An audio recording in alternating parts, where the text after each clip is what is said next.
AICC ಅಧ್ಯಕ್ಷ ಮಲ್ಲಿಕಾರ್ಜುನ ಖರ್ಗೆ ಅವರು ಮುಖ್ಯಮಂತ್ರಿಯಾದರೆ ನನಗೆ ಬಹಳ ಸಂತೋಷ. ಅವರಿಗೆ ಹೆಚ್ಚಿನ ಅನುಭವ ಇದೆ ಅಂತ ಗೃಹ ಸಚಿವ ಡಾಕ್ಟರ್ ಜಿ ಪರಮೇಶ್ವರ್ ಹೇಳಿಕೆ ಕೊಟ್ಟಿದ್ದಾರೆ. ಮುಖ್ಯಮಂತ್ರಿ ಬದಲಾವಣೆ ವಿಚಾರದ ಬಗ್ಗೆ ನನಗೆ ಯಾವುದೇ ಮಾಹಿತಿ ಇಲ್ಲ.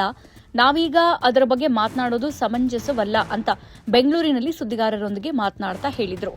ರಾಜ್ಯದಲ್ಲಿ ದಲಿತ ಸಿಎಂ ಆಗಬೇಕು ಎಂಬ ಕೂಗು ಎದ್ದಿದೆ. ಖರ್ಗೆ ಅವರು ಮುಖ್ಯಮಂತ್ರಿ ಆಗಬಹುದು ಎಂಬ ಮಾತುಗಳು ಕೇಳಿ ಬರ್ತಾ ಇದೆ ಎಂಬ ಪ್ರಶ್ನೆಗೆ ಉತ್ತರಿಸಿದ ಅವರು, ಖರ್ಗೆ ಅವರು ಸಿಎಂ ಆದರೆ ಬಹಳ ಸಂತೋಷ. ಖರ್ಗೆ ಅವರಿಗೆ ರಾಜ್ಯದ ಎಲ್ಲಾ ವಿಚಾರ ಗೊತ್ತಿದೆ.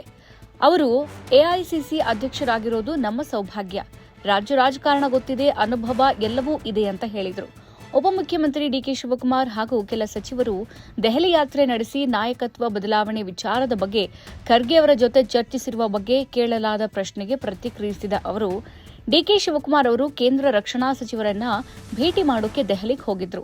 ಹಾಗೆ ಸಚಿವರಾದ ಜಾರಕಿಹೊಳಿ, ಮುನಿಯಪ್ಪ ಒಳ ಮೀಸಲಾತಿ ವಿಚಾರವನ್ನ ರಾಷ್ಟ್ರೀಯ ಪರಿಶಿಷ್ಟ ಆಯೋಗಕ್ಕೆ ತಿಳಿಸೋಕೆ ಹೋಗಿದ್ರು. ದೆಹಲಿಗೆ ಹೋದಾಗ ಹೈಕಮಾಂಡ್ ಭೇಟಿ ಮಾಡೋದು ಸಂಪ್ರದಾಯ, ಅದರಂತೆ ಭೇಟಿಯಾಗಿದ್ದಾರೆ ಅಷ್ಟೇ ಅಂತ ಹೇಳಿದ್ರು.